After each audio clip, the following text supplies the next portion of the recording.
Kembali lagi bersama Fajar Berkah. Pasti berkah. Oke, langsung aja nih Pak Ustadz ke pertanyaan selanjutnya. Nah, apakah di bulan Ramadan ini masih ada gangguan jin kayak gangguan jin kiriman-kiriman gitu Pak Ustadz? Iya. Jadi di bulan Ramadan, apakah masih ada gangguan jin atau sihir? Iya. Padahal kata Allah Subhanahu wa taala, kata Rasulullah Shallallahu alaihi wasallam bahwa setan-setan tuh diikat, dibelenggu. Kok Betul. masih ada gangguan gitu Iya. ya? Apakah masih ada? Jadi ternyata prakteknya di lapangan masih banyak orang-orang yang ketika di bulan Ramadan gangguannya itu justru semakin parah. Waduh. Ya, sehingga kemudian orang-orang yang terkena gangguan ini perlu tetap melakukan proses terapi, pengobatan, ya baik itu rukyah dan lain sebagainya. Ya, seperti itu. Jadi jangan pernah kita menganggap bahwa oh bulan Ramadan kita akan aman dari gangguan. Justru di bulan Ramadan setan itu punya strategi-strategi tersendiri agar kemudian kita diganggu sehingga kemudian kita susah untuk menjalankan aktivitas puasa Ramadan diakibatkan sakit yang kita rasakan karena pengaruh gangguan-gangguan jin dan setan. Waduh. Aduh. Nah Pak Ustadz banget tadi ya. menyinggung rukyah nih. Apakah di bulan Ramadan juga masih bisa melakukan terapi rukyah ini Pak Ustadz? Iya, justru para ahli rukyah syariah itu menganjurkan dan mengatakan bahwa di bulan Ramadan justru adalah bulan yang paling tepat untuk melakukan terapi rukyah syariah. Jadi spesial gitu. Spesial karena di bulan Ramadan ternyata setan-setan itu diikat sehingga yang tidak diikat itu hanyalah setan-setan kecil.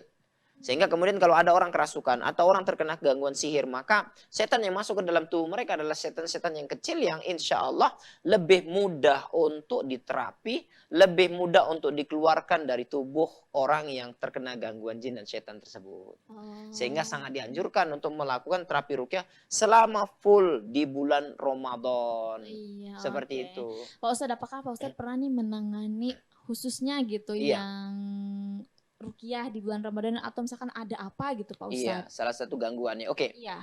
Salah satu gangguan yang paling fenomenal ya, paling banyak ditemukan di bulan Ramadan adalah orang-orang yang dihalangi oleh setan untuk bisa puasa di bulan Ramadan dengan cara disakitin di lambungnya, Aduh. di perutnya. Jadi saya menemukan ada seorang ibu di Sumatera Utara itu yang tidak bisa puasa di bulan Ramadan selama 8 tahun.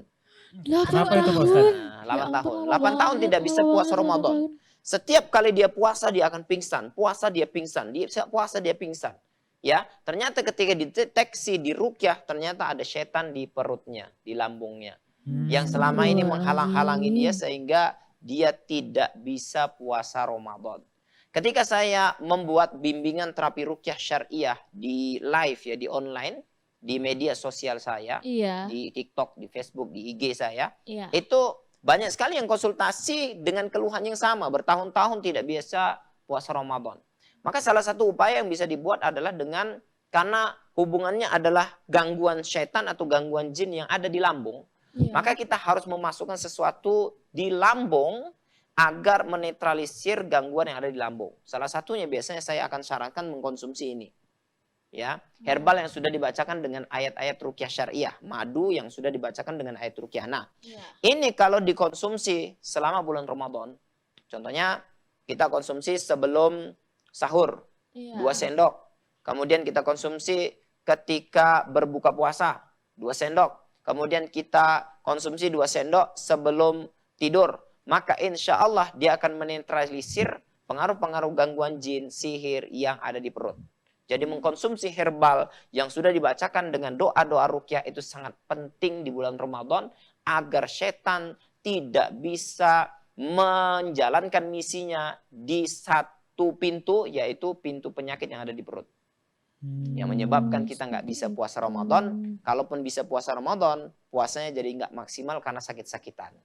Gitu. Waduh, udah namanya spesial kalau kita melakukan rukyah di bulan Ramadan. Terus juga ini ada produk madu yang bisa menetralkan perut kita. Apalagi kan Iya. Pak Ustadz kalau misalkan kita lagi berpuasa itu kayak menetralkan, membersihkan Iya, daerah perut membersihkan kita perut gitu kita. ya Pak Ustadz. Terus kita memberikan madu yang tentunya khasiatnya yang juga sudah dirukyah Iya. pasti bakalan sangat baik untuk perut kita. Nah, di sini juga ya. Selain madu ada parfum ini Pak Ustadz ya? Iya.